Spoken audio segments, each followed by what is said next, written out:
آج دوپہر کے سورج نے دھند کو بہت ہلکا کر دیا تھا۔ روشن دان سے روشنی جھلک کر کمرے کے وسط میں رکھی میز پہ گر رہی تھی، جس کی ایک طرف فارس بیٹھا تھا اور دوسری جانب سعدی۔ ساتھ میں فارس کا وکیل۔ وہاں اداس کر دینے والی خاموشی تھی جس میں پچھتاوے اور تعصب کی سی ویرانی بسی تھی۔ سعدی نے بہت دیر بعد جھکا سر اٹھایا۔ اس کی آنکھوں میں ہلکی سی نمی تھی اور بہت ساری شرمندگی۔ I am sorry. کس بات کے لیے؟ غور سے اس کی آنکھوں کو دیکھتے فارس کو اشنبا ہوا۔ آپ کو اتنا کم وزٹ کرنے کے لیے۔ کوئی بات نہیں، تم جاب کر رہے ہو، مجھے پتا ہے۔ اس نے سمجھنے والے انداز میں ہلکے سے کندھے جھٹکے۔ سعدی اس تناؤ سے دیکھتا رہا۔ فارس سفید کرتے شلوار میں ملبوس تھا۔ ایک زمانے میں چھوٹے کٹے بال اب بڑھ چکے تھے، اتنے کہ انہیں کسی کس کر پونی میں باندھ رکھا تھا۔ شیو ہلکی بڑی تھی، مگر دوسرے قیدیوں کی نسبت وہ کافی صاف ستھرا سا لگتا تھا۔ اب اس آڈیو کا کیا کہنا ہے؟ فارس نے وکیل کے موبائل کی طرف اشارہ کیا۔ یہ میری آواز نہیں ہے، مگر مشابہت بہت زیادہ ہے۔ اگر میڈم نے یہی سنی ہے تو ان کو میں اپنی بے گناہی کا یقین کبھی نہیں دلا سکتا۔ وکیل صاف کھنکھارے۔ ہم نے ایک ایکسپرٹ کو دکھایا ہے، اس نے ثابت کر کے بتایا کہ ایک کنورٹڈ وائس ہے، چالی ہے۔ ہم نے نہیں، میں نے۔ سعدی نے تلخی سے ان کو دیکھا۔ آپ تو اس کے پاس چلنے تک کو راضی نہیں تھے۔ میں ایک اور کیس کے سلسلے میں مصروف تھا اور تمام قانونی پیچیدگیاں آپ کو سمجھا چکا ہوں۔ اس سے پہلے کہ سعدی مزید تلخی سے جواب میں کچھ کہتا، فارس نے بے چینی سے اسے ٹوکا۔ کیا ہم کورٹ میں یہ ثابت کر سکتے ہیں کہ یہ میری آواز نہیں ہے؟ نہیں، جب تک سعدی اس کا سورس ظاہر نہیں کرتا، کورٹ اس کو کیسے قبول کرے گا؟ محمود صاحب، میں آپ کو کتنی دفعہ بتا چکا ہوں، یہ آڈیو مجھے میری پھپھو نے نکلوا کر دی ہے اور میں ان کا نام لے کر ان کو انکریمنیٹ نہیں کر سکتا، اور میری اجازت کے بغیر آپ بھی یہ نہیں کر سکتے۔ بھائی، پھر تو مسئلہ بن جائے گا، یہ ہمارے حق سے زیادہ خلاف ہو جائے گی۔ میں اسے کورٹ میں پیش کرنے کی نصیحت کبھی نہیں کروں گا۔ محمود صاحب ہاتھ جھاڑ کر پیچھے کو ہو بیٹھے۔ سعدی نے ایک تیکھی نظر ان پر ڈالی، پھر واپس فارس کو دیکھا۔ ماموں، اگر میں آپ کے لیے کوئی فیصلہ لوں تو مجھے اپنی زبان دیں کہ آپ اعتراض نہیں کریں گے۔ نہیں کروں گا، لیکن وہ اشنبے سے بولنا چاہ رہا تھا، مگر سعدی فوراً محمود صاحب کی طرح گھوما۔ آپ کو میں فارس غازی کے وکیل کے منصب سے ہٹاتا ہوں۔ وہ ایک دم سیدھے ہوئے، حیرت سے اسے اور پھر فارس کو دیکھا۔ آپ کیا کہہ رہے ہیں؟ ناگواری سے ماتھی پہ شکنیں ابھری۔ یہی کہ آپ یہاں سے جا سکتے ہیں۔ میں فارس غازی کا وکیل ہوں، آپ کا نہیں۔ وہ ایک دم چمک کر بولے۔ فارس چند لمحے چپ رہا، باری باری دونوں کے چہرے دیکھے۔ میں سعدی کی تائید کرتا ہوں، آپ جا سکتے ہیں۔ سعدی کے لبوں پہ ہلکی سی مسکراہٹ آ گئی۔ اس کا مان نہیں ٹوٹا، ابھی دنیا سے اس کے اپنے ختم نہیں ہوئے تھے۔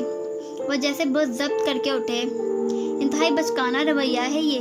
پیشی سے چند دن پہلے آپ وکیل کو فارغ کر رہے ہیں۔ مجھے ہاشم کاردان نے ان کا وکیل مقرر کیا تھا، اور انہی سے وصول کیجیے گا اپنے بقایا واجبات، کیونکہ میں تو آپ کو اپنے حلال رزق سے ایک پانی بھی نہیں دھونے لگا۔ بے نیازی سے انہیں باہر جانے کا راستہ دکھایا۔ وہ اپنی چیزیں سمیٹتے، کوٹ کا بٹن بند کرتے، منہ میں بڑبڑاتے باہر نکل گئے۔ یہ سب کیا تھا؟ فارس غور سے اسے دیکھ رہا تھا۔ کیا؟ سعدی، تم مجھے پریشان کر رہے ہو، وہ فکر مندی سے کہتا آگے ہوا۔ یہ آڈیو سن کر بھی زیادہ ریئیکٹ نہیں کیا میں نے، کیونکہ میرے لیے کچھ بھی پریشان کن نہیں ہے سوائے تمہاری شکل کے۔ ہوا کیا ہے تمہارے ساتھ؟ جینز اور ہائی نیک کے اوپر جیکٹ پہنے بیٹھا لڑکا اداسی سے مسکرایا۔ میں ریشم کا بن چکا ہوں، اور ریشم اتنی آسانی سے ہاتھ نہیں آتی۔ مجھ سے آپ کچھ بھی نہیں اگلوا پائیں گے۔ اس وقت میرا کام آپ کو یہاں سے نکلوانا ہے، اور میں وعدہ کرتا ہوں کہ ایسا کروں گا۔ سوال مت کریں اور بتائیں جو میں نے پوچھا تھا۔ اس نے یاد دلایا۔ جن لوگوں پہ آپ کو شک ہے ان کی فہرست بنائی آپ نے؟ ہاں، لکھو۔ وہ بتانے لگا اور سعدی پین نکال کر لکھنے لگا۔ کولیگز، وہ چند لوگ جن کے خلاف اس نے کیسز تیار کیے تھے، وارث کا باس، اور بس۔ سعدی نے بے چینی سے نظریں اٹھائیں۔ ہاشم بھائی کا نام نہیں لکھوایا آپ نے؟ فارس کچھ دیر سوچتا رہا، پھر نفی میں سر ہلایا۔ او نو، اس کا تعلق نہیں ہے اس سب میں۔ مگر آپ نے خود کہا تھا کہ میں نے 2.5 سال اس بارے میں سوچا ہے، پہلے گرم دماغ سے، پھر ٹھنڈے دل سے، مگر ہاشم کے پاس یہ کرنے کی کوئی وجہ نہیں ہے، اور اس نے میرے بھائی دوڑ کی بھی کی ہے کافی، اور اس نے میرے لیے بھاگ دوڑ بھی کی ہے کافی، سو میں بے شک اسے شدید ناپسند کرتا ہوں، مگر اس کو اس سب میں نہیں گھسیٹوں گا، یہ غلط ہے۔ سعدی نے گہری سانس لے کر اس فہرست کو دیکھا، پھر نفی میں سر ہلایا۔ بھول جائیں اس بات کو، کاغذ مڑوڑ کر مٹھی میں دبا لیا۔ آپ کا ATM، کریڈٹ کارڈ اور چیک بکس ہاشم بھائی نے امی کو بہت پہلے دے دیے تھے، جویلری وغیرہ انہی کے پاس ہے، اس کی ضرورت نہیں ہے، نئے وکیل کے لیے آپ کے اکاؤنٹ کی رقم کافی ہوگی۔ جب اتنے سال میں کہتا رہا کہ ہاشم سے پیسے مت لو میرے وکیل کے لیے، تب تم نے وہ نہیں کہا جو آج کہہ رہے ہو۔ اب کیا ہوا ہے؟ وہ ابھی تک آنکھیں سیکٹر کر اس کو دیکھ رہا تھا۔ مجھے ان پہ اعتبار نہیں رہا۔ اس کی آواز میں تکلیف تھی۔ سعدی کیا چھپا رہے ہو؟ سوال مت کریں، انتظار کریں۔ اور وہ اٹھ کھڑا ہوا۔ فارس متفکر نظروں سے اسے جاتے دیکھتا رہا۔ باہر دھوپ اب تیز ہو چکی تھی۔ سڑک پہ معمول کی ٹریفک بہہ رہی تھی۔ کار ڈرائیو کرتے سعدی نے ہینڈ فری کانوں میں لگائے اور موبائل پر نمبر ڈائل کیا۔ چند گھنٹیوں بعد ہاشم نے پک کر لیا۔ ہاں بیٹا، خیریت؟ وہ مصروف سا لگ رہا تھا۔ جی ایک کام تھا آپ سے۔ یہ اتنے دن بعد پہلی دفعہ ہاشم سے بات ہو رہی تھی۔ بولو۔ میں نے محمود صاحب کو فائر کر دیا ہے۔ اب مجھے ماموں کے لیے ایک بہتر وکیل کی تلاش ہے۔ کیوں؟ فائر کیوں کیا؟ وہ چونکا تھا، کیونکہ مجھے وہ سست اور نااہل لگتے ہیں۔ خیر، آپ مجھے 5-6 بہترین وکیلوں کے نام ٹیکسٹ کر دیں جن کو مجھے ہائر کرنا چاہیے۔ ہاشم چند لمحے کو خاموش ہو گیا، پھر بولا تو کافی سوچتے ہوئے، اوکے، کرتا ہوں۔ میرے ریفرنس سے ان سے مل لینا، کام ہو جائے گا۔ ویسے سماعت کے اتنے نزدیک آ کر وکیل کو فائر کرنا بے وقوفی ہے سعدی، اور یہ تو میں جان گیا ہوں کہ میں کتنا بے وقوف ہوں۔ کوئی مسئلہ ہے تو میں محمود صاحب سے بات کر لیتا ہوں۔ مفاہمت تو ہر ایشو پہ ہو سکتی ہے۔ مفاہمت کی ہی تو گنجائش نہیں رہی۔ آپ ٹیکسٹ کر دیجئے گا ابھی۔ اور موبائل فرنٹ سیٹ پہ ڈال دیا۔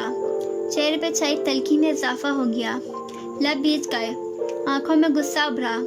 کتنے دن اس کے دل و دماغ میں جنگ جاری رہی تھی۔ ہاشم کے لیے کئی دلیلیں اکٹھی کی، مگر سب بیکار تھا۔ جب آنکھوں سے اندھے اعتماد کی پٹی اتری تو ہر شے کو نئے زاویے سے دیکھنا شروع کیا۔ پہلے لگا وہ صرف قاتل کو جانتا ہے، مگر اب آہستہ آہستہ احساس ہوا کہ وہی ہے جو فارس کو باہر نہیں آنے دے رہا۔ مگر ہاشم چاہتا تو فارس باہر ہوتا۔ فارس اور ندرت نے کتنی دفعہ بات اس سے کہی، مگر تب سمجھ کیوں نہیں آتا تھا۔ یہ اعتماد کتنی بھیانک شے تھا، اندھا کر دیتا ہے، بہرا لنگڑا کر دیتا ہے۔ تبھی موبائل بجا۔ ہاشم نے چند نام اسے ٹیکسٹ کر دیے تھے۔ سعدی نے ان کو اچھے سے ذہن نشین کر لیا۔ یہ وکیل تھے جن کو ہاشم چاہتا تھا وہ ہائر کرے، یعنی یہ وہ تھے جن کو ہاشم خرید سکتا تھا۔